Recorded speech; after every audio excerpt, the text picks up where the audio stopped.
Hey y'all, welcome back to another episode of Your Vibes Podcast. Everybody's got a vibe and a story to tell. Here's this one. I hope you enjoy. This episode is brought to you by The Station. The Station is downtown Dixon's premier event venue.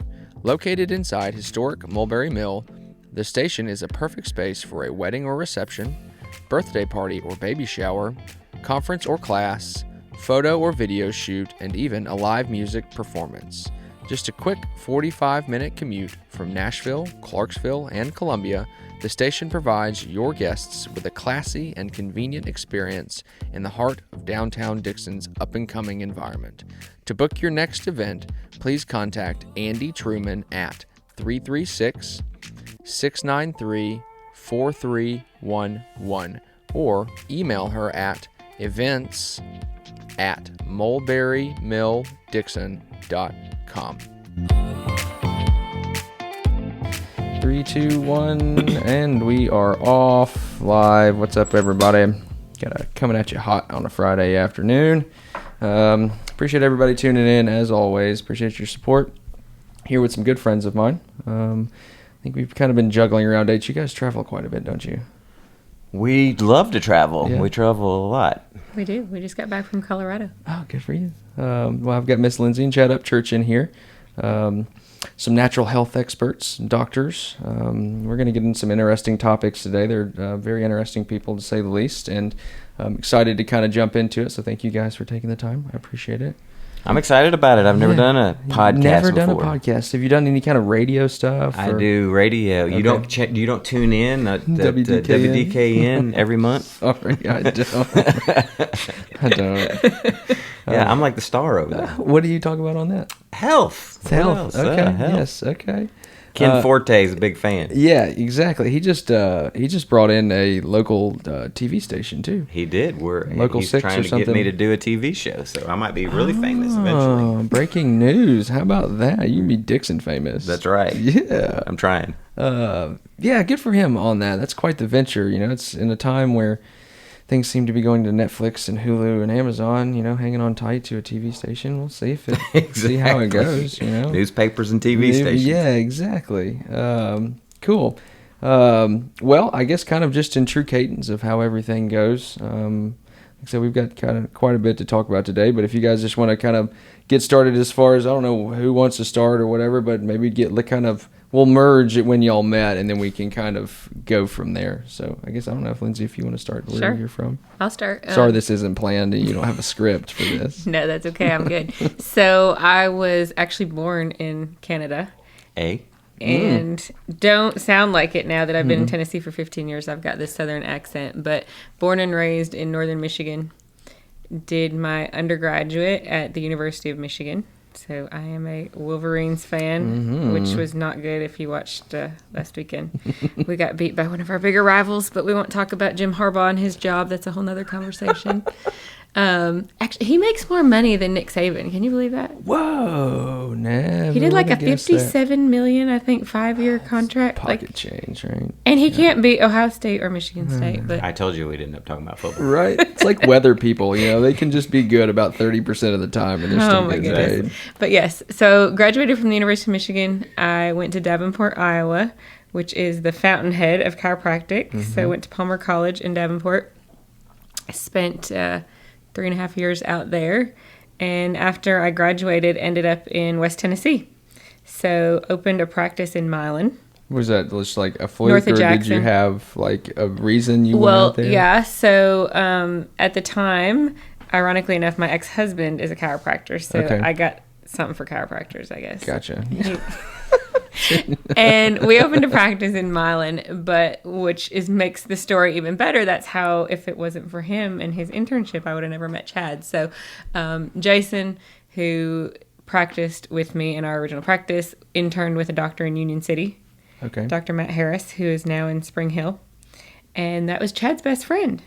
So I got to meet Chad through an acquaintance of knowing him through Matt. And here we are, 15 years later, and he's my husband, which is awesome and has a story of itself. But practiced chiropractic in Milan, had that practice there since 2007, is still in Milan, owned by, like I said, my previous partner. And when we sold the practice, I got bought out of that in 2018. I was trying to decide where I was going to go and what I was going to do. We still have a home in West Tennessee because that's where my kids live. And so Chad and I have our house here and there, and we're back and forth between both locations, which make for a interesting dynamic. Do y'all spend more time in one place or the other? Or? No, it's not really. We try to balance it as much as we can. My big thing was we wanted stability for the kids. I didn't want to have to drag the kids back and forth. So when they're with their dad, they're in West Tennessee with their dad. And then when it's my week, we're usually over there. So with Chad and his practice, he's here. And then usually Thursday through Monday morning, if it's a week to have kids, he'll be over there. So cool. I'm kind of a single parent a lot of the time because he's up here and I'm there if it's my week for kids. And then when I don't have kids, then I'm up here with him. So that's kind nice of balance. Yeah, it works. So when I got bought out of my practice in 18, I was like, okay, what am I going to do next? And I've always had a passion for natural health and well-being and contributing to the lives of others and serving people. And so I got this idea that I wanted to open Nature's Fix. So that's where Nature's Fix came about. Is there was a big need just in what we knew of people wanting natural health and wellness options, which is how Nature's Fix, like I said, originated. And the thing that's really cool about Nature's Fix is when we opened that store, hemp and CBD, you could get it in the gas station, you could get it wherever. And so I wanted to have a doctor-owned and operated store that had certificate of analysis, meaning have they been tested for heavy metals and pesticides and all of those things. The certificate of analysis, the third-party lab studies, is the dosage and the, everything legit. And so that's what we've really prided ourselves on when we opened that store, is that all the products in there, although they might not always be the cheapest, is I know all the products have third-party lab studies. I know that those certificate of analysis have been done on the companies, on the products. And so we were able to provide quality products that customers and patients needed to help with everything from, back pain, neck pain, anxiety, sleep. And the really cool thing is, I'll be honest, I was actually quite against cannabis or cannabis-related products. I have a brother who's had drug and alcohol issues for years and still does. And so, that was the big thing. What I learned in doing my research, to be honest, is we're kind of brainwashed into thinking marijuana is bad, which, like everything in excess, it is bad. But when you start doing the research and you look at cannabis as a whole, and microdosing in small amounts, everything from Parkinson's and seizures, it's pretty fascinating the effects that it can have on people. Absolutely. Yeah, there's 120 compounds in the cannabis plant. And they're just kind of really starting to say the mainstream is now just starting to isolate those and figure out the effects of each different strand and how you can really eliminate the psychoactive effect of it, which is what a lot of people are scared of. Right. Is they don't want to feel high. They don't like that euphoric feeling. Most of them don't.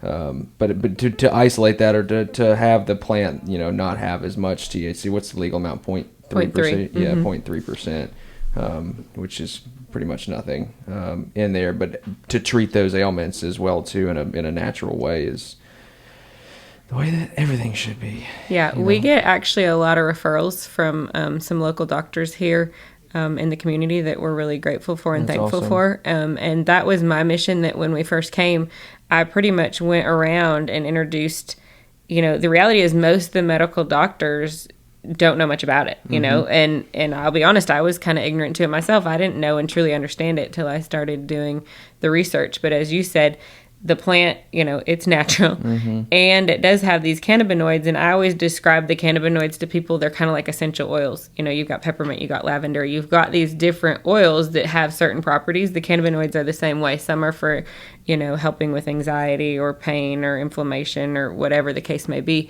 And so the cool part was, as we went around and introduced and really just educated these doctors, they were actually really open to it, because most of them didn't know, a lot about it. And so that's been awesome, is just having a referral base from doctors that are open to other natural, safe, non-addicting options. And that's, what's a crazy thing, Michael, and this, I'm sure people may or may not know this, but you've got so many people that either in their job are drug tested or they're going to the pain clinics. Mm-hmm. Well, the unfortunate thing is that these people that go to the pain clinics have to be drug tested to get their pain meds. Mm. So they want to get off these addictive oxycodone, hydrocodones, the whatever. But the risk they run is, even though, and I tell people this always, is even though it's the low dose, you have 3 types of products. So you've got what's an isolate, which is just CBD by itself. You've got a broad spectrum, which is CBD with the other cannabinoids, but no THC. And then you have the full spectrum, which has the CBD, the cannabinoids, and the THC in Tennessee only up to that 0.3%, which is the legal amount you can have. Well, even in that low dose, everybody metabolizes it differently, and it's dependent on a wide variety of things, such as, body fat and percentage and weight and whatever. But even in that low dose, there is the potential you could test positive for THC if you're taking a full spectrum. So we're always really clear with customers when they come in. I don't want to be liable for somebody ever failing a drug test because we didn't let them know that. But you get these people that go to the pain clinic that would much prefer a safe, natural option, and they potentially can't take the one with the THC, which, if you read, it's called the entourage effect. Yep. Basically, everything works better when it's together in its natural state, including keeping the THC there. So there's no psychoactive effects, but they risk a THC showing up on a drug test. They can't take it. And so it's just like this frustration because people want to get off their addicting, dangerous. I mean, even trying to get off that stuff, you can die or have some really, really severe health issues. Just like anything that you're addicted to. I mean, it's just the natural withdrawal, but some of these compounds just cling so hard to the body to where it just becomes so dependent, and without it, it's like you pull the plug almost, and your body just shuts down. And I am starting to see a slow spread, starting with Amazon for the most part, to where they're not drug testing anymore. I mean, Amazon, they came out with a big article the other day that they're no longer testing for cannabis as an Amazon employee. And now that it may be just Amazon drivers, because that's kind of what most of the article referred to. I don't know if it was company wide, but they're starting to realize, and it's funny. It's not because the plant does what the plant does in its natural way. It's because nobody can find any workers anymore. The labor shortage is a killer, especially to major corporations, and they're realizing that everybody loves to smoke weed, whether it be just CBD that has some THC in it or actual buds, with whatever percentage of THC in there. And unfortunately they're having to buy it off the streets, or they're flying it back from legal states or stuff like that. However, Colorado. However they may go about it, Massachusetts, Washington, freaking DC, has it legal up there as well too. So it's just a strange thing to where you've got just these places now. I don't know, what is there, 12 or 13 fully recreational states, and another 20 or something that have it for medical use. Yeah. So, and I know that they're trying to introduce bills right now for full federal legalization of it, which, I don't know why they just now started really pushing that too terribly hard. It kept getting shut down, but I think maybe with the state of the world is right now, everybody could use a little weed. So, as it goes. Well, very few of these rules and laws and things are actually designed for the benefit of humanity. They're mostly designed for money and power. Mm-hmm. And that's why none of it makes sense. When you say, oh, we're going to drug test. Okay, well, I understand you're going to drug test. But let's drug test for any drug that would affect your performance at work. Well, guess what? All those prescription drugs that they're potentially on, Ambien and oxycodone and all these different forms of morphine and all these kind of things, they absolutely affect your performance at work. They make you potentially not able to drive or use heavy equipment. But all that's totally fine. Totally fine. You can be on all that stuff you want. But if on Friday night you did smoke marijuana and then on Monday you test positive for it, you're going to get fired. So why is that? Well, obviously there's lots of money to be made on the pharmaceuticals. There's no money to be made on marijuana for big businesses. Right. So, if you dig deep enough, you start going, okay, these rules are not for our safety. They're not for the benefit of the company. There's bigger issues at play here, which is extremely frustrating and probably more so now than ever. Absolutely, especially for somebody in the business, the holistic business, who understand. Y'all are obviously not stoners, you know what I mean? Well, that's what I was going to say. The funny part is, Michael, is we don't smoke pot. So, Yeah. I mean, honestly, it's like, you'd think, oh, well, they're probably big, whatever. Like, we don't. Like, I've used it in micro dosages. They've been one of the best things to ever help with my migraine headaches. I've had migraines for years and years, and I get weird neurological symptoms, visual disturbances, numbness, and like using something with THC will work better than anything else. And I've tried, pharmaceuticals, unfortunately, just because in desperate measures over the years, Sure. I've been to neurologists and I've done different things, and like that gives me the biggest relief of anything. Yeah, absolutely. And I mean, even in kids too, a lot of them, and people with seizures, just a drop of pure THC just mellows it out. I mean, in a tincture or something, Parkinson's, everything. Like, it's just, you're absolutely right. It's a money grab, and they keep kind of play it off as like, well, how do we tax it? How do we do this? And then it kind of bumps heads with this quote unquote war on drugs. It just makes everything, people want what they can't have at an alarming rate, and that's obvious with what's going on at the border and everything coming on, over that way with it. But as soon as, Oregon, for example, legalized everything, psychedelics, meth, there's just decriminalized everything. And it's showing that I'm sure there's an initial like spike in like curiosity, but it kind of plateaus at some point where people just, there's no more buzz about, ooh, I've got this or I've got this, and crime rate goes down because people no longer have a market to sell it on the black market anymore, and it's more regulated. Amsterdam, I mean, that's a pretty damn safe place. Everything's pretty legal there, so prostitution included, but it's just the pharmaceutical industry within itself, and I've got family in it, but and a lot of them, I've some even pharmacists that aren't part of my family are realizing that this push towards more natural remedies is huge. I mean, we're talking about Pfizer earlier. I was going through my emails the other day, and the insurance emails always deal with health insurance and everything else too. Pfizer there was 3 articles that came out 2 days ago, actually, and Pfizer was mentioned in all 3 of them. And one of them was their sunscreen lawsuit for having cancer-causing substance in their sunscreen. They also make a cancer drug. Imagine that. Another one was an antipsychotic that they prescribed that was causing irregular breast tissue to develop in all their patients. And the last one was they were tagged in the huge lawsuit that I forgot what the name of the major corporation was, but in the opioid epidemic. I mean, they were mentioned in all 3 of those articles, yet people still trust them with... Well, I don't even know how that's possible, Michael, because all of that was approved by the FDA. Correct? Yeah. Okay. Don't Every even bit get of me it. go- That's what's so crazy, though, is when you start talking about it. Chad and I had this conversation not long ago. Here we know for the last almost 2 years, we're dealing with this pandemic. Mm-hmm. And I understand that people have lost their lives, and I hate that, and I send condolences to those families. However, if we're going to trust the FDA, if we're going to trust the CDC, Chad already touched on this. If this was about our overall health and they had our health concerns, if the reason we're wearing masks, if the reasons we're quarantining, if the reasons we're social distancing is because they generally had our health at the root of their concern, why the hell are they not pulling off all the candy and the food with dyes that cause cancer and all the sugar? I mean, you look at sugar just as a compound alone. So bad. I mean, you look at major illnesses and diseases in our country: diabetes, heart disease, stroke, cancer, all from sugar.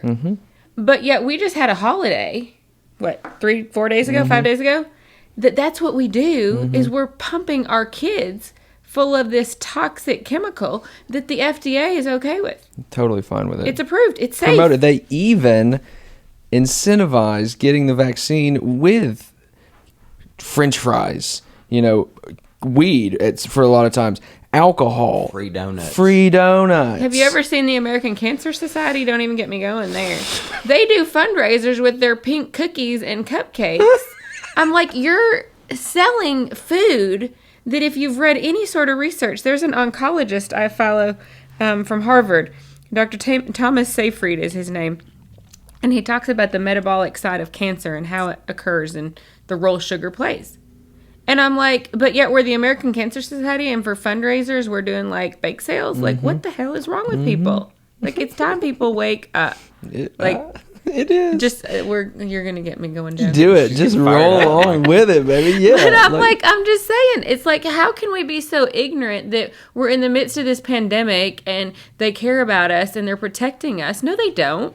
It's something bigger than this. Nothing was mentioned about, like we were saying, zinc, vitamin C, vitamin D, exercise. Get out in the sun. You know what I mean? Get out in nature and really let your body cure itself. None of it was mentioned. So I did a video at the beginning of COVID, but just been around just a few months, right when the shutdowns and everybody was panicking and everything. And I think, and I agree with what I said then, and I think I kind of hit the nail on the head at that point. As I said, look, if you really step back, and when I was in college, I did my first philosophy class. Ever since then, I've just loved the topics about what's real, what's not real, what makes up life, the physics of this world, the spiritual aspect of this world. It's a lot of really interesting stuff. And the conclusion you come to is that there is an energy, an intelligence, a wisdom much greater than us that makes all this work, right? Especially inside the human being. There's something far greater than us that makes all this stuff work. And the reality is no, we don't talk about it. It's not talked about. It's not talked about in healthcare. It's not talked about with wellness. I think that's why I'm so passionate about what we do and have done in our office, is that what I do is help people get reattached, reconnected to that innate intelligence that makes things work. And so the video that I ran at that point is I said, look, here we are, facing this pandemic. And so where are we going to put our trust? Where are we going to put our faith? Are we going to put it into the spark of life at sperm and egg, that there's actually light that is that comes out of that connection, that develops that baby, that creates this nervous system, that makes a tree grow from an acorn, that creates all the winds, the seasons, all of that is from the intelligence that makes everything work. It's been here forever. It makes it all work. It always will be. It heals our cuts. It heals our cancers. It heals our infections. There is something amazing about that, and we discount it completely. We put no faith in it. We give no trust to it. We give no discussion about it. We are completely, at this point, taught that the only way to survive, the only way to be healthy, the only way to get through this life is you need to take external man-made artificial chemicals to get through it. So if you have a headache, the answer is to take Tylenol or aspirin. If you get an ear infection, the answer is an antibiotic. If you're sad, the answer is an antidepressant. The answer all the time is that something outside of your body that's not natural from your body, that was man-made, is far superior to this universal innate intelligence. Call it God, call it whatever you want to call it. It's far superior. And the reality is that it fails over and over and over and over again. But as we talked about, there's not much to gain in eating healthy, stretching and exercising, getting your adjustments, using natural products like the cannabis plant or anything else, just like we talked about with zinc and vitamin C and these types of things. That was super effective in people. But it also blends right into tapping into what's real about this world that we live in, which is that there's something greater than us, and we need to tap into that a whole lot more, which is what our healthcare and life has been dedicated to do. Well, and that's the whole point. I mean, just look at what they're trying to do. They're trying to pull God out of everything. Now, like you said, whatever God may be, they're trying to play God at this point, to where they're trying to form this narrative, as you were saying, is that you have no control over your health. Everything just happens because it happens, but we're here to save you. We're here to save you with this little pill, or this big pill, or this entourage of pills, or this vaccine. Eat. Yeah, or this vaccine that has been proven does not work. And the effectiveness drops significantly after 3 to 6 months. Significantly, which is why you look at the vaccine card, no wonder it's got 8, 9, 10 blanks on it. This wasn't just a little card with 1 or 2 shots. They knew that there was going to be booster after booster after booster after booster. And it's not even a vaccine.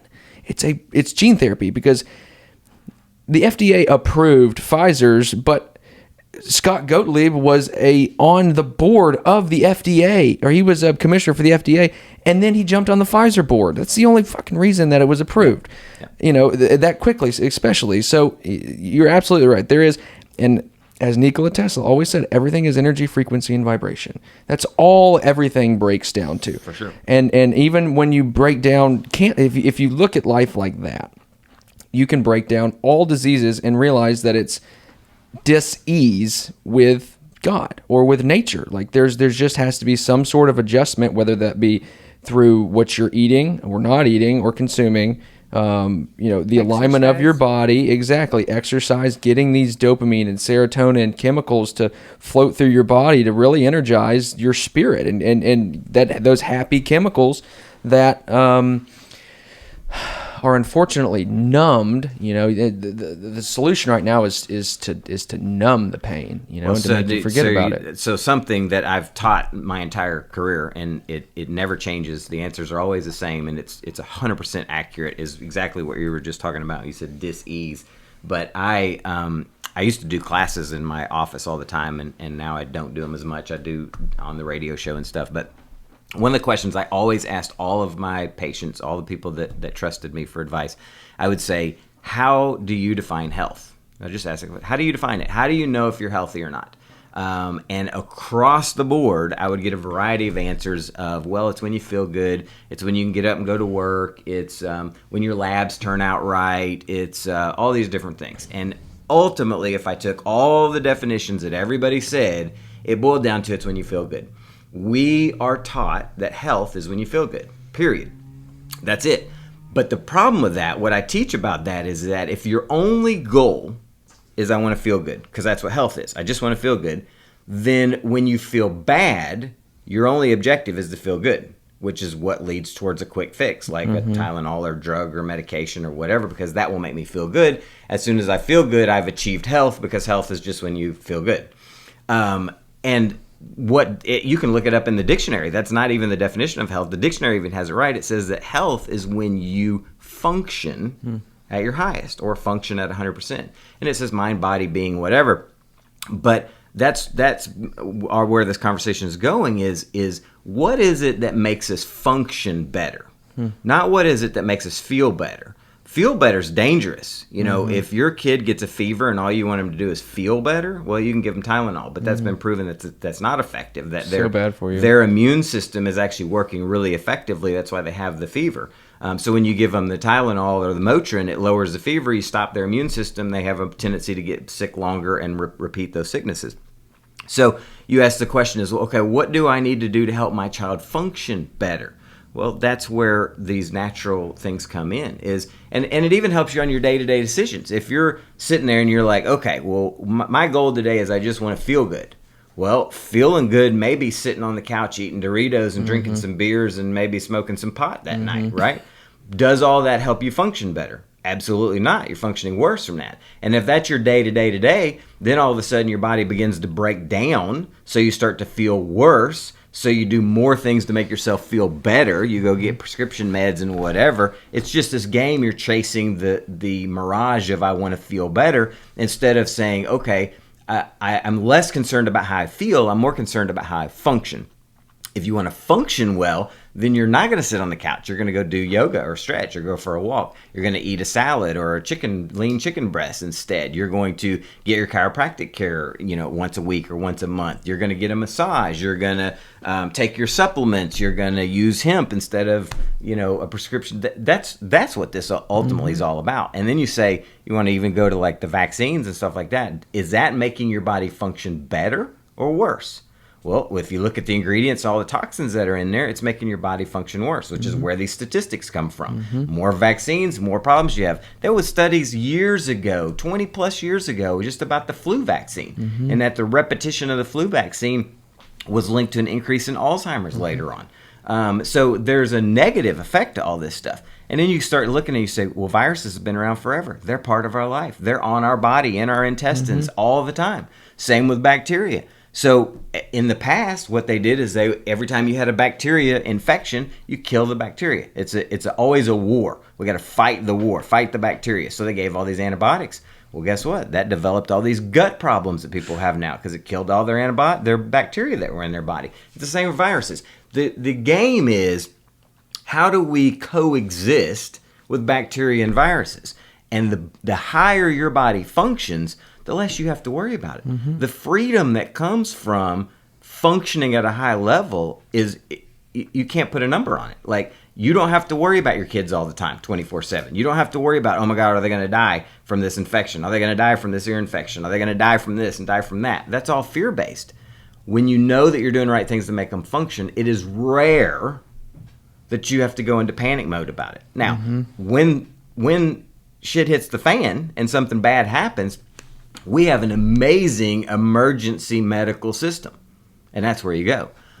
But that's not your stop for functioning well. That's not activity. The stop for staying out of that system. Right. The way to stay out of that system is to make a new definition, which is, I want to function at my best instead of just feel my best. And you can only do that preventatively. Right. Well, and to add into that, which Chad is making there too, is when you look at feeling versus function, there's people who feel really good that, you hear about that person that goes in for a checkup and finds out they have cancer, or, I think the number one symptom of a heart attack of a heart attack in men is death. In like 60%, 70%, it's death. So you're talking about somebody that feels completely fine. I mean, we've heard about that marathon runner that runs every day and drops dead of a heart attack. Well, if you're going to base your health purely on feeling, that's like a really bad indicator, because you can feel fine and really not be functioning well and not even know it. But what's, in today's society, what is quote unquote fine? I think our mindset on health is so skewed as an entire mass population that people don't know how to recognize how their body feels. Like, I agree pumping with that 100%. all of these all these processed foods, no exercise, staying inside and binge watching TV or playing video games. Like, people just wake up in this fog and they think that's the norm. So, I mean, for the majority of people, especially in America, the baseline of feeling good has almost reverted to just pure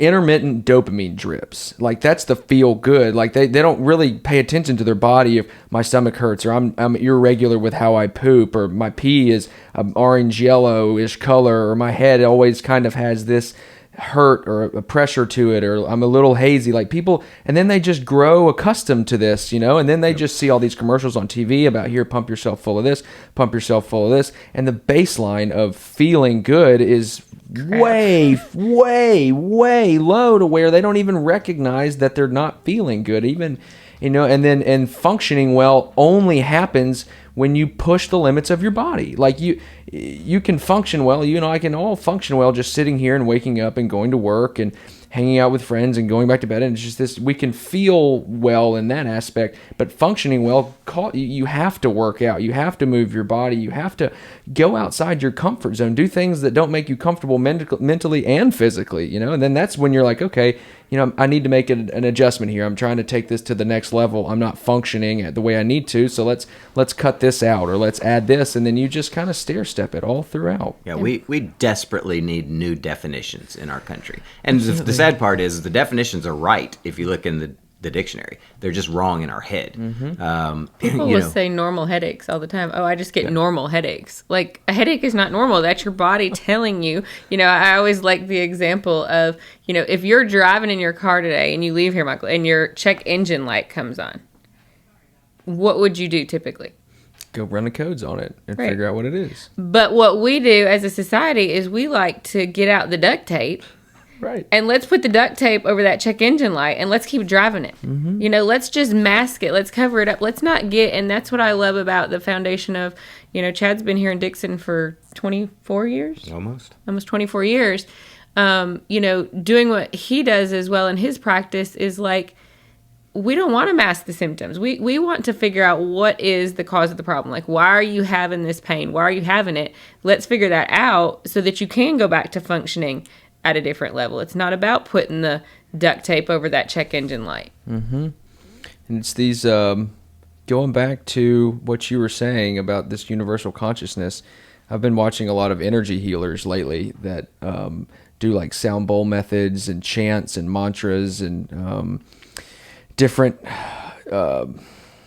like the alms and the different frequencies. Yeah, just and doing cancer healing, because once again, you break everything down to energy, frequency, and vibration. All cancer is some sort of irregular frequency within your body that is concentrated. Most of the time, from this video, most of the time that cancer is caused by A, food, but B, stress. Stress is huge when it comes to cancer, and they go in and they have to do these kind of past life regressions to where they'll go in and there's some sort of mainly childhood trauma that has developed into this just ball of negative energy somewhere within their body, and they may not even recognize it consciously. They may be going through life feeling okay, but subconsciously, which controls 95% of your day, your breath, your heart rate, how you react to things, how you walk, how you talk, how you do everything. It's buried in there somewhere, and these energy healers are going in and they're manipulating the frequency of these people's bodies and going in, doing these past life regressions and finding that where that came from, some sort of, and it could have been minor. One of the examples was some girl was doing a class project in like 2nd or 3rd grade, and she did the wrong project, and all the kids in the class made fun of her. And it like, and she wasn't even really thinking about the rest of her life, but it really affected her. And they went in and they found that specific moment through a past life regression, and her cancer started to heal within that next week. Like, they just went in and kind of obliterated it and moved on, you know? And I mean, it's just this energy centers in your body that need to be aligned. I mean, the chakra system within the body it's measurable. Like, they've done it. There's I think it's Klinian photography, to where there was a guy that photographed humans, and he had this method of doing it to where there was a measurable aura. No. You could see all the different colors of the chakras radiating out from the body. And those who had a large aura, their heart center chakra was wide open. They were full of love and joy, you know, and bliss and peacefulness. And they were just happy with the now moment, their current situation. And their aura was much, much bigger than those that are addicted to, like you were saying, which we were saying, this fear porn-based society, which causes everybody's heart chakra specifically, but most of the rest of them, to just condense and become these really hard rocks that don't function at all. And then, like you said, the baseline for feeling good just plummets. Well, that interesting that you brought that up, because the originator, who's gives claim to being the founder of chiropractic, B.J. Palmer, was actually his dad, D.D. Palmer. One of the concepts they talked about was tone, the tone of the body, and very much like a guitar string or whatever, that when it's in tune, it gives the right tone. Well, the body's the same way, and what they talked about is the reason that chiropractic came about is that what they figured out is that when the spine itself, when the vertebrae are shifted out of alignment, almost imperceivable, where you don't even know it, it changes the tone of the body, which is the tone of the body is the nervous system, and what runs through the nervous system is that innate intelligence that we talked about. So when you get a specific chiropractic adjustment, it changes the tone of the body. Now, what's interesting about that is I was taught that back when I was in school, and it seemed very philosophical at that point. There wasn't a lot of science to back that up. But the science caught up, and the science said that was exactly right. That he figured that out in 1895, and he was dead on the money. Although people would have made fun of him then, that they figured out that a chiropractic adjustment actually causes the human brain, to come out of a stress response and go back into a relaxed response.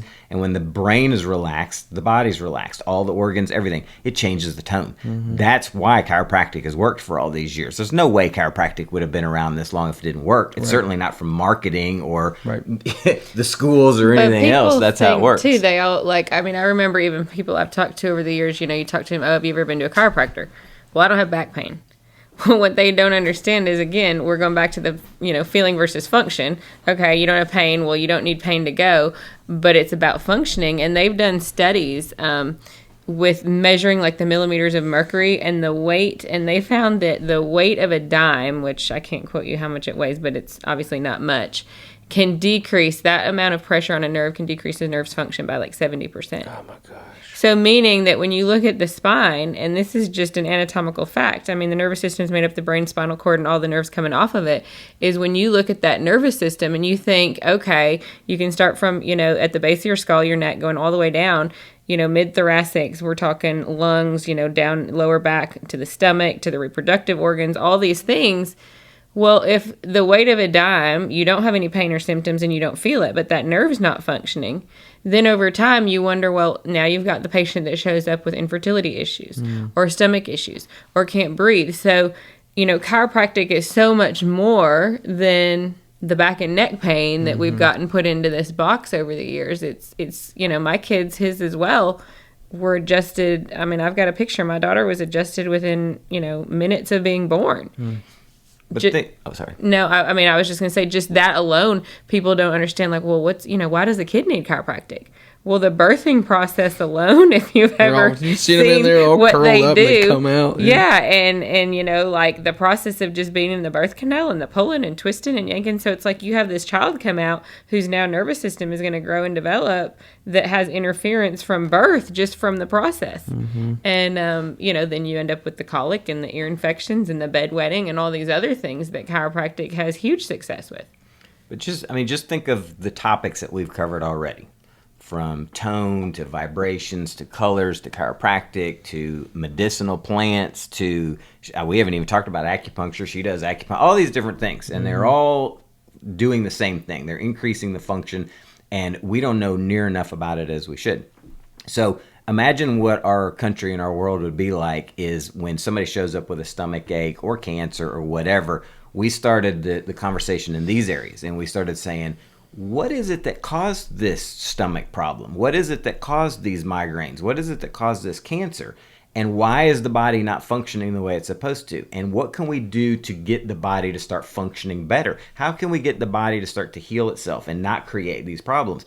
These are the discussions that need to happen with that. We start going, okay, well, what about the chakras, and what about the energy, and what about the subluxations in the spine, and what about the nervous system, and what about the nutrition, and what about the gut issues and the balance of bacteria and the stress in your body and unresolved traumas from your past and all that stuff. If as a country, if our CDC and FDA and our medical systems and our chiropractic systems put all their money and effort into really helping people get well, we'd help people get well. But there's something that stands in the way of that, and that's money. 100%. So here's the deal.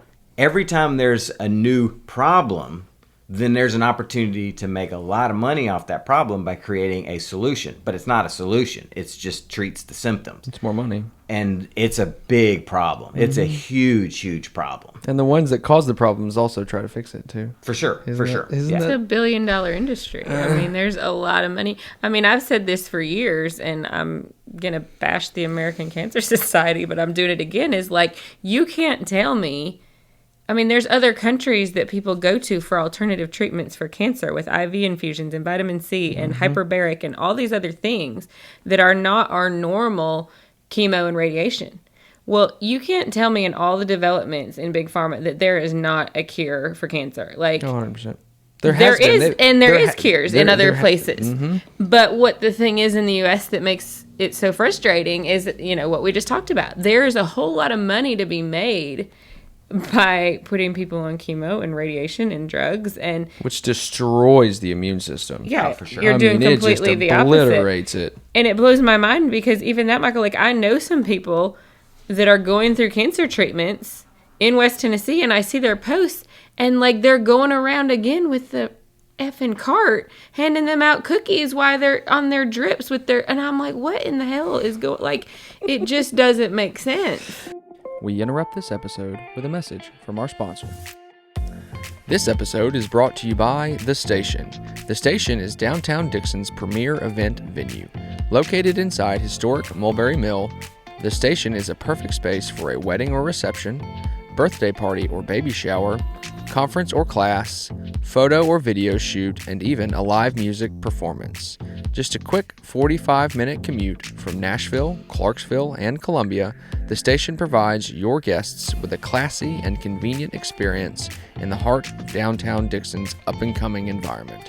To book your next event, please contact Andy Truman at 336-693-4311 or email her at events@mulberrymilldixon.com. Now let's get back to it and enjoy the rest of this episode.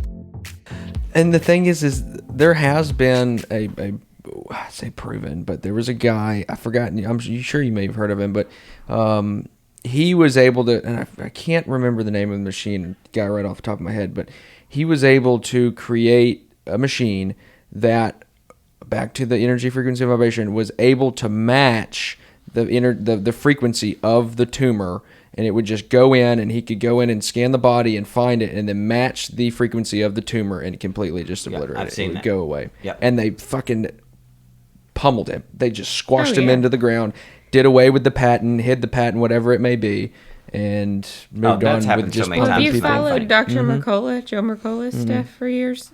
He's a chiropractor.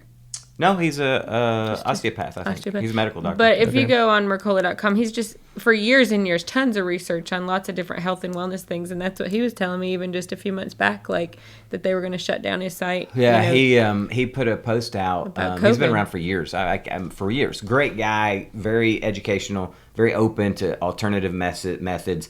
And he started posting stuff about COVID and doing natural remedies for it, including the zinc and all this kind of stuff. And I don't know what happened, but I saw he sent an email out in a post that basically he was going to stop. He was going to stop putting stuff out. He was going to shut his whole site down, all that kind of stuff, because all of the threats that were coming at him, like, I guess, economically, to his family, whatever. And he was like, it's just not worth it at this point. So the mafia comes after people like that. And it's unbelievable. And then now you've got these fact checkers, it's you put anything on Facebook and I've had so many things not even be able to post. Like, I can have it up there and I can hit the button and it won't even post it. Or if it does, it puts this, disclaimer on there. Here's some more information from Mark Zuckerberg, of what the vaccine really is. Or, I've been kicked off Facebook twice. Once permanently, once temporarily, and then along with that permanent one, my personal Instagram account got shut down, which was nothing but family pictures. But since they own each other, well, if you had this right here, what we've been talking about right now, if you were doing this on a live feed on Facebook, it would already been shut down. Oh yeah, I'd have Johnny out there with a club waiting to break my legs, as soon as we got over with. But so how does in a perfect world, how does this get fixed? Because I know that medical doctors, MDs, don't get taught anything about natural health in medical school. Is that true? Like, they don't have, not that I know of. There's some that figure it out on their own. I mean, a lot of my education was on my own as well. I mean, you just get the basics to get through school. And here's the deal. I'm not throwing MDs under the bus. Like, I think when they go to school, I think for the most part, I like to look at like human beings as good. And I think most doctors probably have really great intentions. Like, they want to help people. They want to make a difference. That's why they went to medical school. Maybe there's some that don't, but I think the difference is the philosophy. And like you said, you start pulling in big pharma. Well, if your method of treatment is through your pharmacology class and you learn all these drugs, that's the cure, you can't really blame them. That's what they were taught and educated to do. So we come in from a very different perspective of, as Chad said, innate intelligence, and whether it be God or whoever you think designed our bodies intelligently, it's just a different way of thinking. So, to answer that question, Michael, like, how do we fix this? I think those people people need to take responsibility for their own health. Mm-hmm.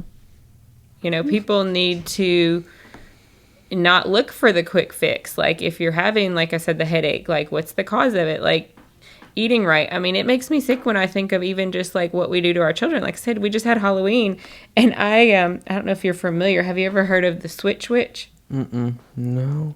Well, the Switch Sounds Witch. scary. No, the Switch Witch is great. But what the Switch Witch does is she will come the night or two after Halloween, and she will switch out all the candy for Fruits and a vegetables. toy Okay. or, you know, something that they want. With my kids, what we've done the last few years, and I honestly still have my own, like, feelings about it because I feel guilty, but there's a lady in our community who takes and donates it to, like, the soldiers and stuff, which, again, I feel like I'm, like, giving them toxic poison and chemicals, so I feel like I shouldn't give it to the soldiers no worse either. than what the federal government's trying to do with them right now. As I said, they're just eating the government food, and they probably aren't getting a lot of candy. So Yeah, really is not Those too bad. MREs are extremely healthy. But I do. I let my kids go through and I let them pick out 10 pieces. I'm like, pick out the 10 pieces you like or what you want. I'll let you keep those, which is probably even more than they need.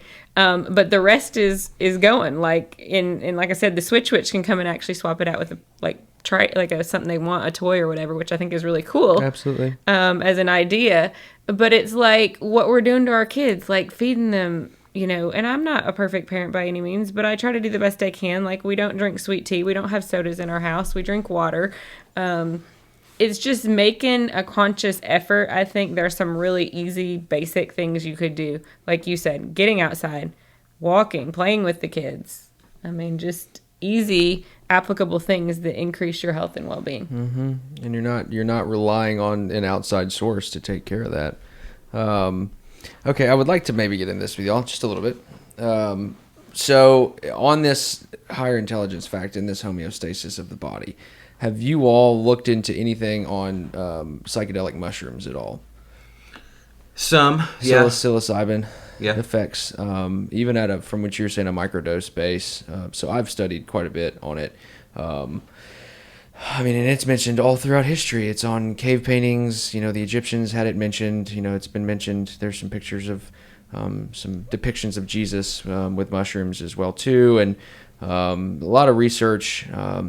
You know, from biologists and just scientists just in general, and the studies that they've done as far as maybe not having a full psychedelic trip, which has been proven to be extremely effective in a guided manner, but microdosing psilocybin within itself, it rewires your brain, it lengthens your telomeres, it rejuvenates your neurons to where those stress signals are completely rewired. Like the action reaction response to something that would typically stress you out is completely rewired to where you're a little more neutral about the situation and happy about it. So I think and there's a couple states right now that are starting to decriminalize it, but I think of any up and coming substance right now, I think psilocybin mushrooms is probably the next CBD at a microdose basis. I mean, it's from a guided perspective.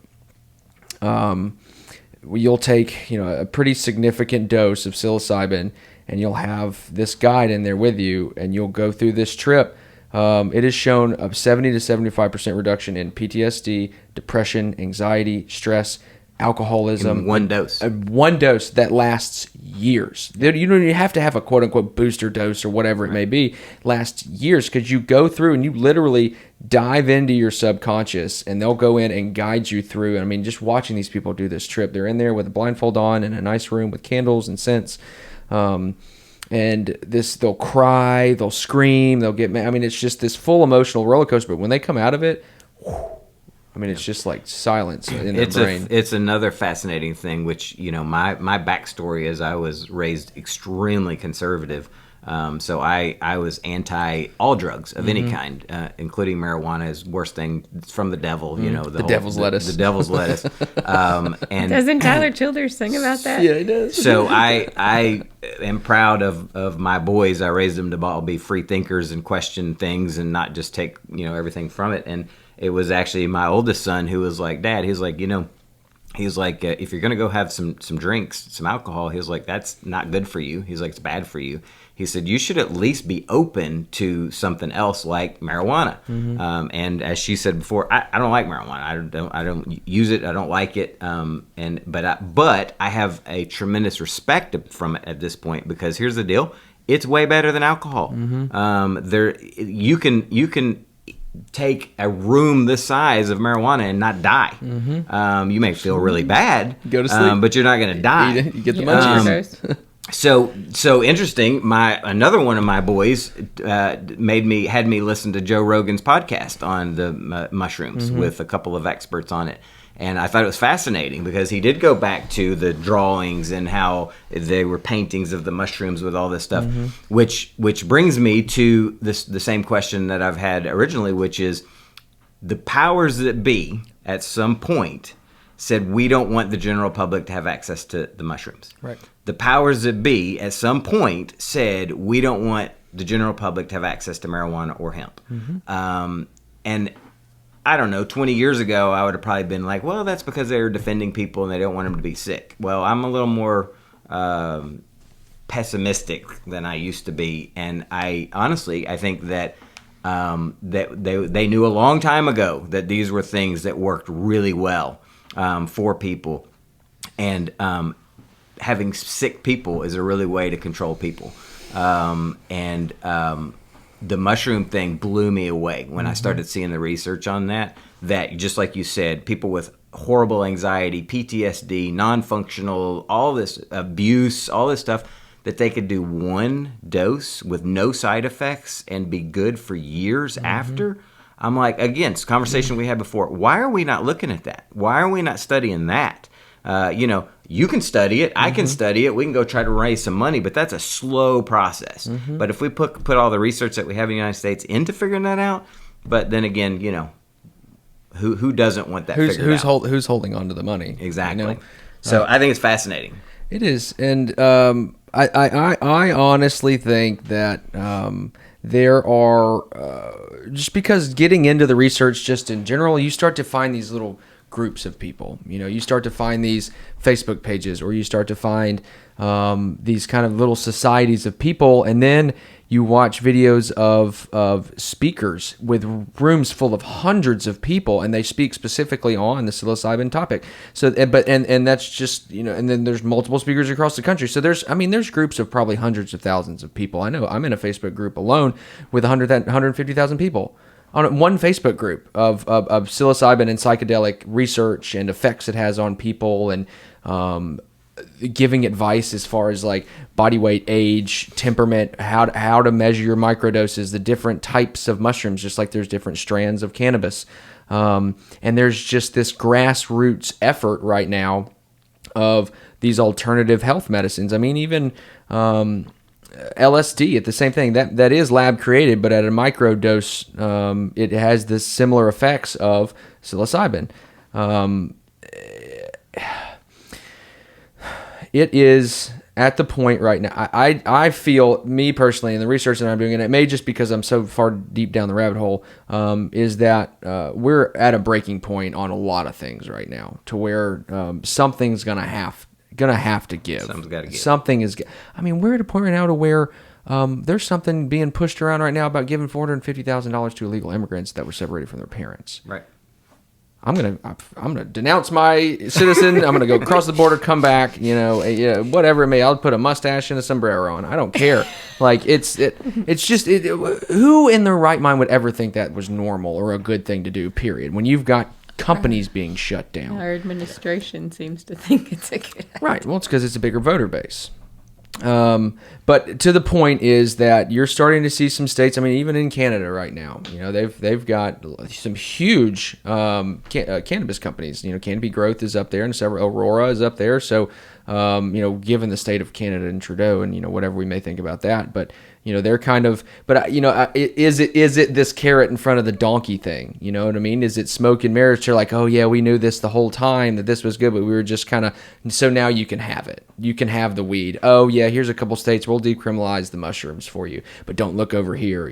Just focus on this now.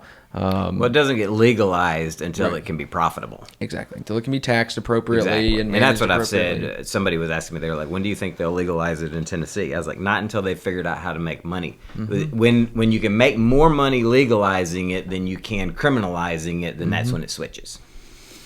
But they're the ones pumping it into the system in the first place. Yeah, possibly. You know, that's the whole thing. Is like it's just it's a control aspect that has money to do with it. But I honestly think that the corporatization of these drugs could possibly be the worst thing that's ever happened to them. Because once you start monopolizing the scene, you start having these big fish eat up these little fish, and you start monopolizing the scene. Then you've got this uniform product.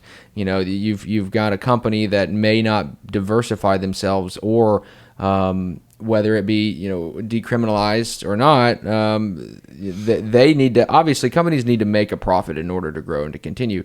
But being greedy about the whole situation is where the problem starts to come into play, because then you've got different people with different problems, and they're having fewer and fewer sources to go to, that ultimately, when everything funnels back up to the top, it gets back to the bad people. Yeah, well, the next phase of this, when you say where's this all heading, is you know, one of the things that gets discussed and is being worked on is you take, well, you know, the medicinal parts of marijuana are really great. So if I'm a drug company, then if I can make a drug to mimic that but make it artificial, then I can put a patent on it, I can sell it, and we can still criminalize marijuana and get rid of it.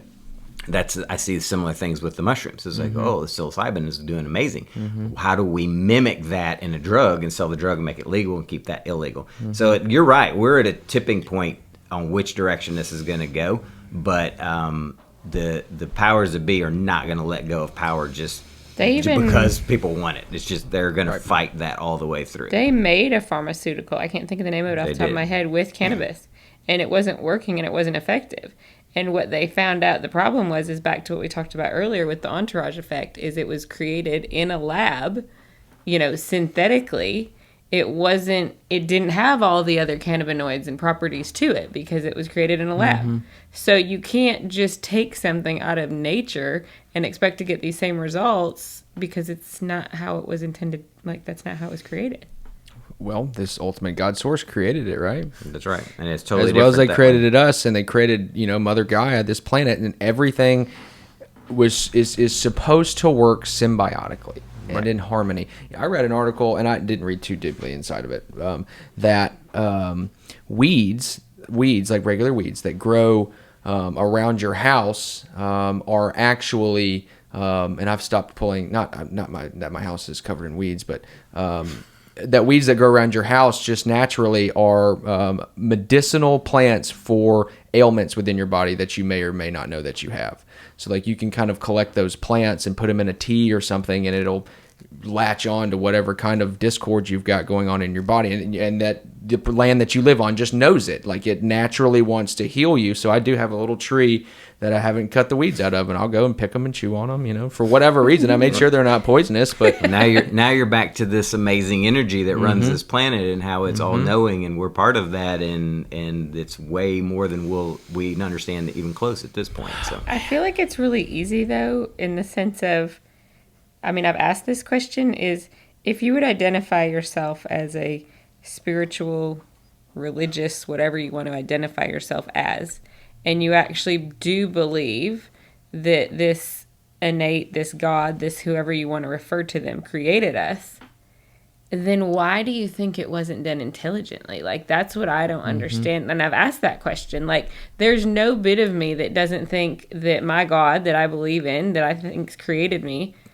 screwed up or left out some COVID vaccine or didn't put enough, you know, Zoloft in me. Like, it's true, though. It's like, if we're going to talk about this and be true, like, is that really the God you believe in? Like, he was an idiot and screwed up and didn't give you enough of all these drugs and chemicals, and then, you know, it's crazy, because I believe God designed me intelligently, but that's just my God. Well, and put us in a situation that gave us all potential to succeed in life, you know, but also knew that free will is the only thing that that we need. You know, it's just like Adam and the apple and Eve, is that, you know, he put all these, but don't eat from here. But he couldn't create the Garden of Eden without the forbidden fruit tree, because you can't, there is no power of choice when you don't have one. Like, if everything is just good, then everything's just good, but you can never grow in a full state of order. You know, you've got to have, back to the yin and the yang, you've got to have that chaos within your life in order to really figure out who you are and who you can be, because growth only happens in chaos. That's it, period. Absolutely. You walk the border of those two fissures and realize that when shit's going south, that order can emerge, which is the little white dot, at any time. You just trust God's plan, that you're in the right moment, in the now moment, and things happen for you, not to you.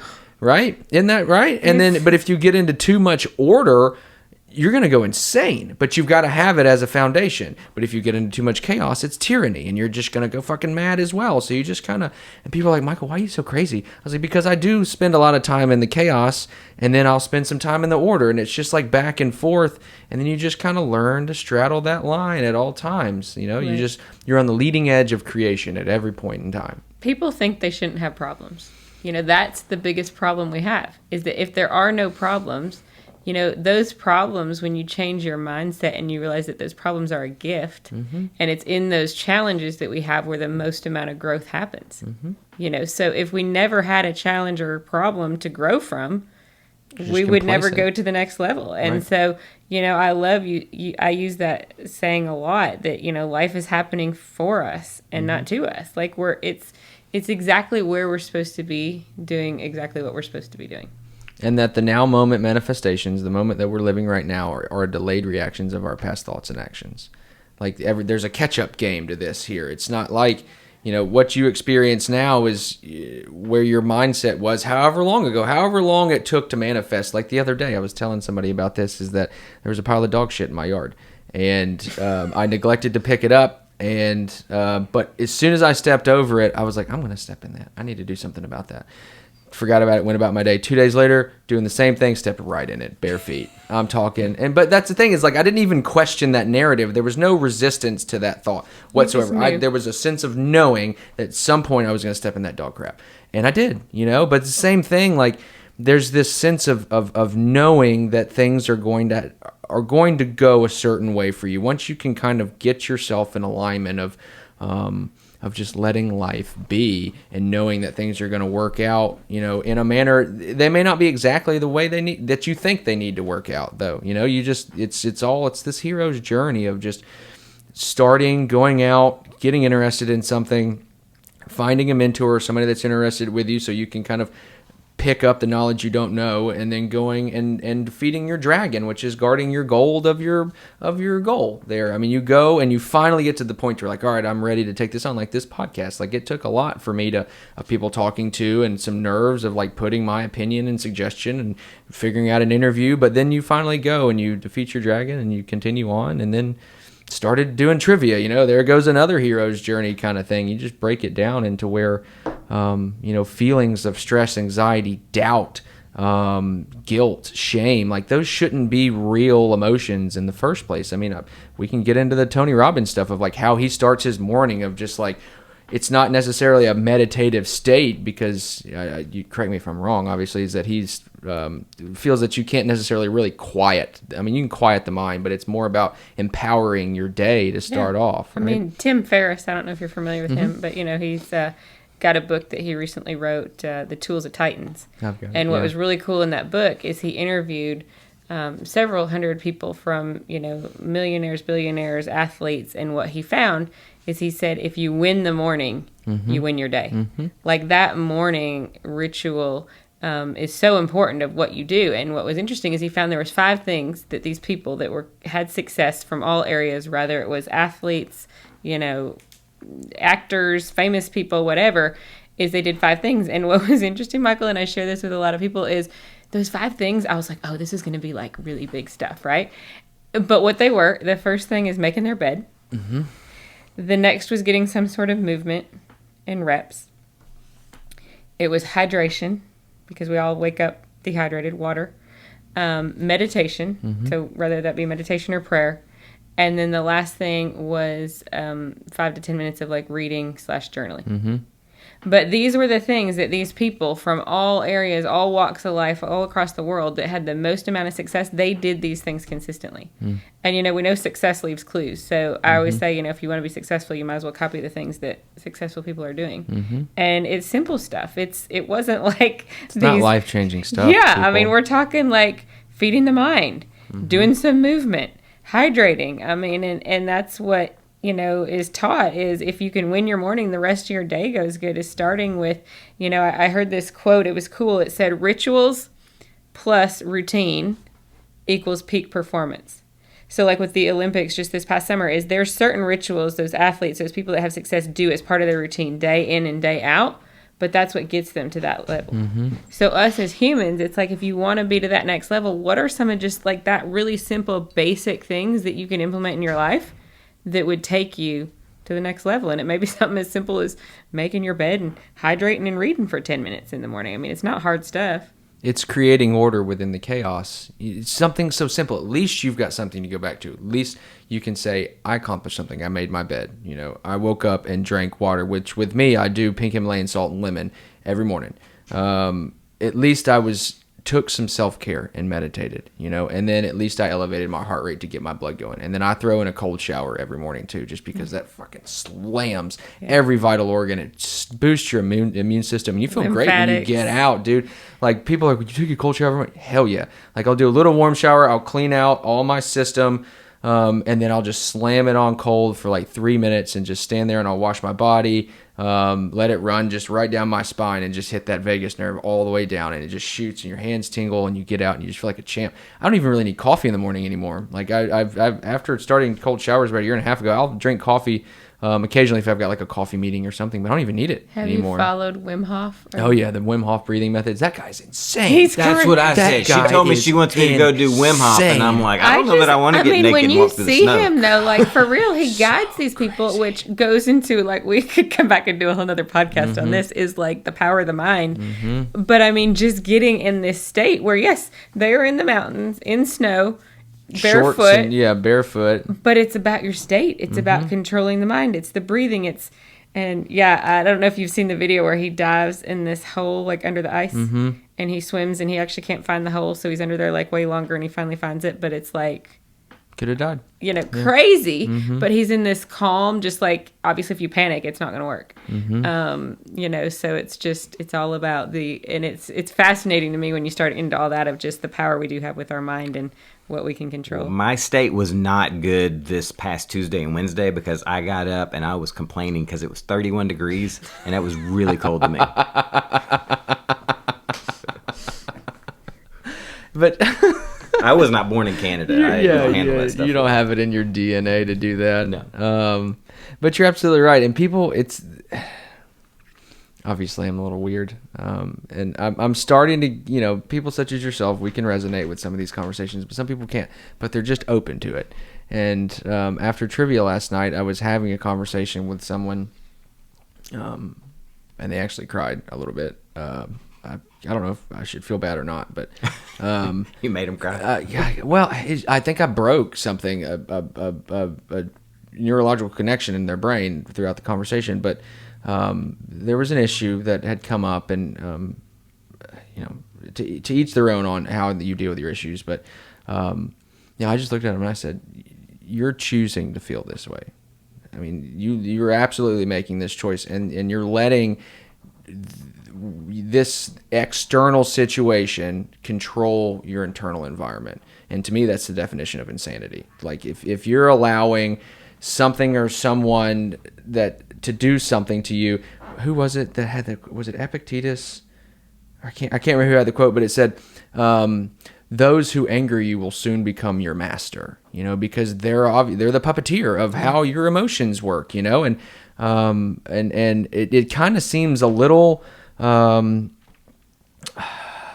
Not really, what's the word for it? sociopathic almost, when I tell people, I don't need you. I don't need my kids. I don't need my wife. I don't need my dogs to make me feel a certain way. Like, I just feel how I feel. Now, obviously, there are these kind of ebb and flows in relationships and how they need to function symbiotically and coherently. But, and that other person may need to kind of, in order for things to work, like in a forest, the undergrowth typically dies out and the bigger trees kind of take over, but they all work together kind of thing. And everything just balances out. But, some people rely way too much on other people's thoughts about them. How does other people think about me? What are other people going to think about what I do? Or somebody does something and it pisses you off, and then your whole body goes into this completely different state. And then it got into the point where I was like, you're having this issue right here. I'm living in my own little world, yet we're sitting right next to each other and we're having two completely different experiences of this entire situation. It's like you're almost in a different dimension. You know what I mean? It's the meaning he gave to it. I would say that literally what you just touched on is probably how she ended up being a Tony Robbins coach. And I will say is one of the most powerful concepts out there, which is it wasn't Tony Robbins that I originally heard it from. I actually think it was probably Wayne Dyer that I actually heard it from originally. Awesome. Yeah, and he explained it like this. He said everything is an event. It's not a positive event. It's not a negative event. It's an event. It's just an event. What makes it positive or negative is our own thoughts and stories around that. And her and I had some conversations about that early on. And anytime you bring that up, if it's somebody's first time to hear it, they're like, I can't wrap my head around that. I don't know what you're talking about. Because they always go to this extreme and they say, well, what if my kid died? Like, that's bad. Like, that's not me defining it as bad. That is bad. And, of course, that's very difficult to come back with and discuss it because you say, yes, it is bad, and everybody would be upset about that. And obviously you're going to mourn and grieve, and everybody's going to do that on your own. But ultimately, at some point, you do get to define that event. And there are people who have a child die and they move on to they use that as a booster to do amazing things. That's how Mothers Against Drunk Drivers came about. That's how all these things, there's people that go through a trauma and they define it in a way that gives them motivation and positivity, and they do something amazing with it. Or, my parents were drug addicts, I was homeless, et cetera, et cetera. In fact, I even saw a post on Facebook not too long ago. It had two people, one sitting there with a suit and eating a salad or whatever. And one guy was like homeless, and at the top it said something to the effect of the reason I am what I am is because my father was an alcoholic. But it had two different. One was successful, one wasn't. It's all dependent on the story that you want to create around that, which is powerful for your marriage and relationships. It's powerful for your business. It's powerful for your happiness. Just like you were saying. Nobody else can make me happy or sad or mad. They only can if I give them control by the story I want to tell myself, which is not something that's just easy to be like, oh, I'm just going to tell myself a great story. We all still get triggered and lose our shit at different times. But you can sit back and be like, is that really how I want to define that? Right. And you can redefine it however you want to. Which brings us to what we talked about earlier, which is just living a beautiful life. Yeah, being in a beautiful state. I just listened to a podcast yesterday that was amazing, and I've heard it before, and it's about living in a beautiful state. And what we know when we talk about emotions is that our emotions, there's three things. Number one is we control our focus. So there's a saying I've learned and use a lot is where focus goes, energy flows. So back to that energy we've already talked about is like what you're focused on is what you feel. And so you can change that focus. You can change it in a matter of seconds. And then the next thing to the focus is the meaning, which Chad said is what meaning do you give to that event? I mean, you can have something happen and we're meaning makers. We make up meanings all day long. I mean, if I'm at home tonight making dinner waiting on Chad, and Chad's not there, and he's late, and he doesn't show up, and I give it the meaning of he's in a wreck, or he's cheating on me, or, I mean, those meanings are going to create a physiological response in my body. They're going to make me feel really bad. But I could also give the meaning of he's meeting with Michael, or he's doing some work, or he's at the practice. So we get to choose the meaning. And the meaning we give to things is so powerful. And as humans, we like to give shitty meanings to things that don't serve us. Like, they don't empower us. And then beyond that is, then what action do you take? What do you do with that? And so, as Chad said, I work with people all the time and teach on this is in that moment, like you said, you're in control.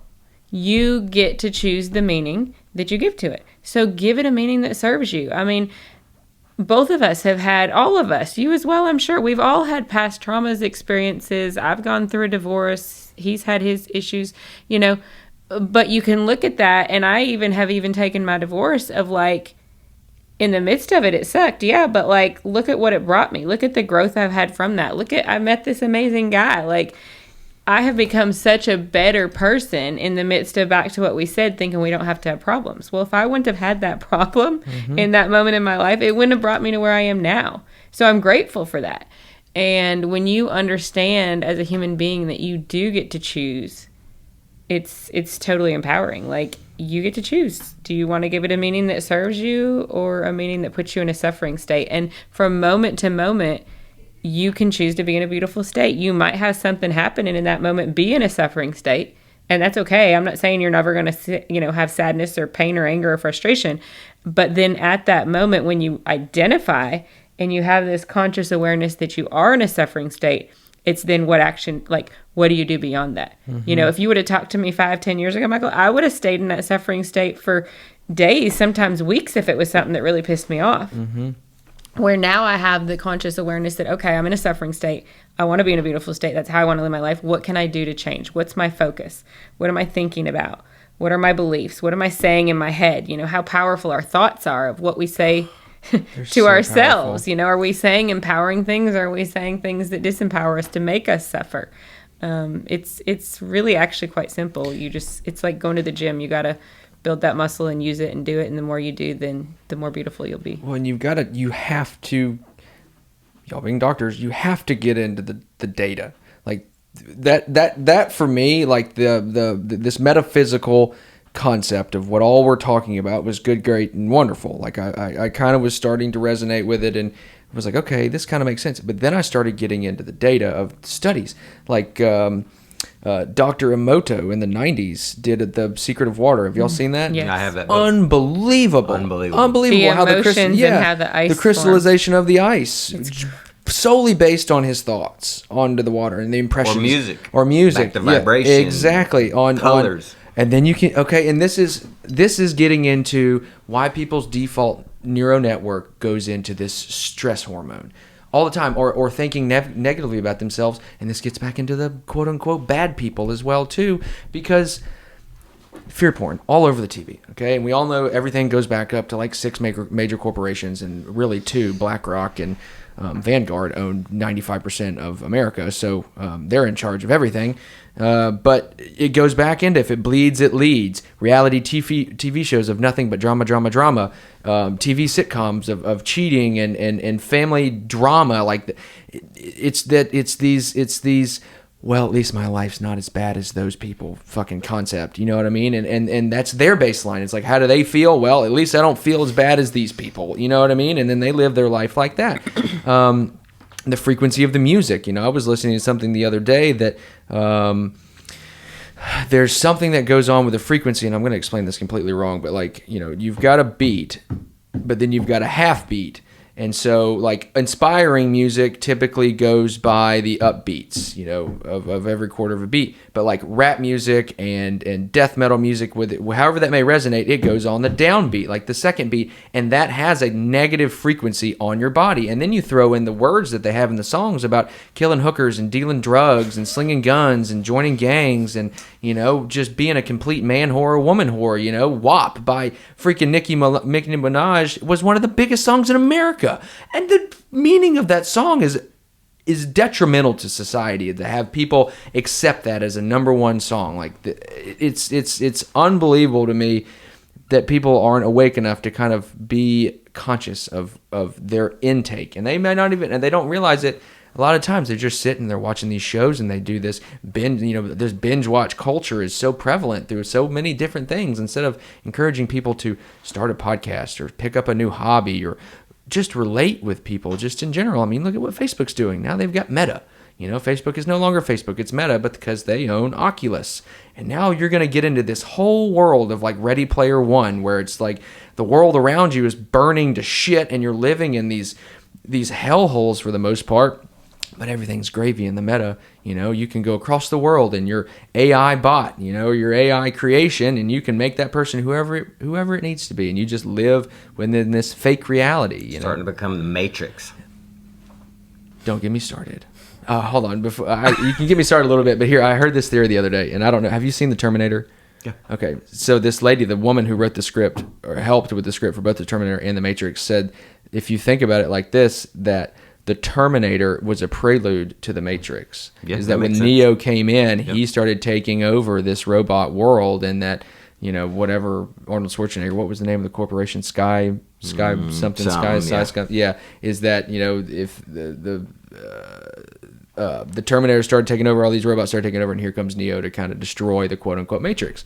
And I haven't really come to a conclusion, but this whole concept of the Matrix not being a movie but being a documentary has really blown my mind a little bit. I've mentioned it. She's never seen it. I've mentioned it to her several times. I'm like, oh my God, like it's like so good. The philosophical part behind it is like amazing. It's unbelievable. And you get into things like the Mandela effect, you get into things like CERN, and how they're trying to create portals.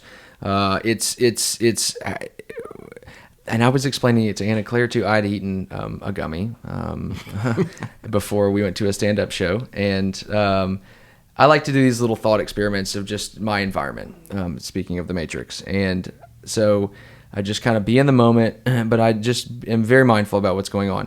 And I'm like, Anna Claire, watch this. We live in a Matrix, I swear. And we're standing in line, waiting on a drink before we go in. And I said, I guarantee you, there'll be somebody that walks past that looks like me. Or is dressed like me. No shit. Like 3 people. I had on black jeans. I had on a black button-up and some gray Converses. And no joke, 3 or 4 people walked by wearing the exact same thing. Within 20 minutes of standing in line. I said, look, boom, there's one. And I was just looking around. Oh, there's another one. Same thing. And then people started coming up and complimenting me on what I was wearing. Like, how crazy is that? I said, no, you try it. I said, somebody's going to have something on. And she had on these crazy shoes. And no shit. And she's so, like, I'm original on everything, which she is. Boom, somebody's wearing the same exact fucking shoes. I was like, isn't it just weird how like you can be in the moment? So long as you're in the moment, you notice things that you kind of want to notice. And if you think in a good way, good things, you're going to notice good things. If you think in a bad way, you're going to notice bad things. But that boiling everything down is that this world, back to it, is why these things aren't taught, is this world isn't what we think it is. We're taught, history is way far off on a lot of things as far as like where we came from. And they're finding ancient civilizations that are blowing up the timeline of where we think humanity started. Very, very advanced civilizations that they're finding, like in Turkey, Göbekli Tepe, is like 11 to 12,000 years old, and it was a very, very advanced civilization that was intentionally buried. They could tell it wasn't a windstorm because it was higher than the rest of the land around. They're soon discovering that the Sphinx in Egypt is not is significantly older than what they thought it was, because there's vertical fissures from rain and heavy rainfall that hasn't been around in Egypt for hundreds of, probably tens of. Probably, I think that they're settling on, right now, they're settling on like 30,000 when they originally thought it was like 11 or 12. Or no, 6 or 8. And it could potentially go to 100,000 years older. An advanced civilization had that 100,000 years ago when we thought it was just cavemen beating on the damn walls. Yeah, well, I've this is one of my frustrations on this, is that all this stuff that we're talking about, none of this is new. People had all this figured out a long time ago. When you go back and read these philosophy books and ancient archives and stuff, they already had all this figured out. They already knew the answers to all this stuff. And then over time, like, that all got suppressed. And like, you can go back and find it, and you'll be like, well, this is the answer I was looking for. Like, I just got the Audible of the Bhagavad Gita. Oh yeah. Cool. I've never read it. I'm going to start reading it. I started just from the beginning, and Here I'm like, I am, death, the destroyer of worlds. That's what Oppenheimer said after he set off the atomic bomb. Yeah, exactly. Right? But that was 1500 BC. Yeah. This is when that was written. Well, like, that's not being taught. That's not, our kids aren't getting taught that. That's they not want Common Core, man. Yeah, exactly. There's only one way to solve a math problem. So, you were talking about what's going to change and make things better is, I think as a society, we need to take dominion back of ourselves, take our dominion back. And I think we need to think again. We need to think. We need to have discussions like this without people being offended. Oh my God, he said psilocybin was good. You know, but look, everything should be on the table to talk about. Absolutely. And that's the only way you can figure this stuff out. Without just shutting it down. Exactly. You know, just let it be open, let it be, you know, and it goes back to all this, you know, gender fluidity, him, her, he, she, it, they, whatever. Like, okay, you know, we can get into a whole discussion as far as like why that's a thing, but like just don't force it on people. If you want everything on the table, let everything be on the table, but don't get mad at me if I'm not going to call you a squirrel because you want to identify as a squirrel. I'm sorry. Like, I'm going to do kind of what I want to do. Get mad at me if I don't want to vaccinate myself. Yeah, that's exactly can I still right. travel and have my rights? When in history has anybody ever violated HIPAA laws so blatantly, you know, just to restrict our rights? And that's what that's the thing, is that I think, I hope and pray that people are starting to wake up to this stuff. I did it to the point where I got kicked off Facebook. Right. Like, I care that much. And I'll talk to people who are, my cousin is vastly different politically than me, and vaccines and everything as well too. But I don't just talk, you know, QAnon conspiracy theories. Like, I'll back it up with facts and data and the studies like out of Israel, like we were talking about. And, you know, there's always some sort of rebuttal to it, but it's just being squandered.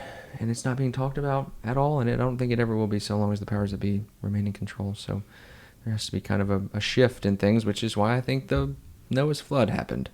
Like, I think that if you read the book of Enoch, you know, the Watchers started interbreeding with the earth humans and created these monsters. And everybody, God saw it and was like, Noah, you're a pretty straight dude. Let's gather up some animals and build an ark, and I'll flood this bad boy and we'll start all over again. You know, I mean, and via the Mayan calendar, Earth goes through major cycles every 26,500 years. So could there be some sort of cataclysmic event, you know, or some sort of solar flare or something? I mean, that's how they measured the timelines, is how the star rotations and the star formations and how the galaxy orbited around the sun, and we're able to kind of mass that out and put a timeline in place. Now, I think there were some outside influences as well too, but I think people can feel it. I can, and I know a huge group of people who don't know, they can't put their finger on it, but I mean, if you look at, you know, old Sleepy Joe up there, he can't put a sentence together, and liberal, Democrat, conservative, Republican,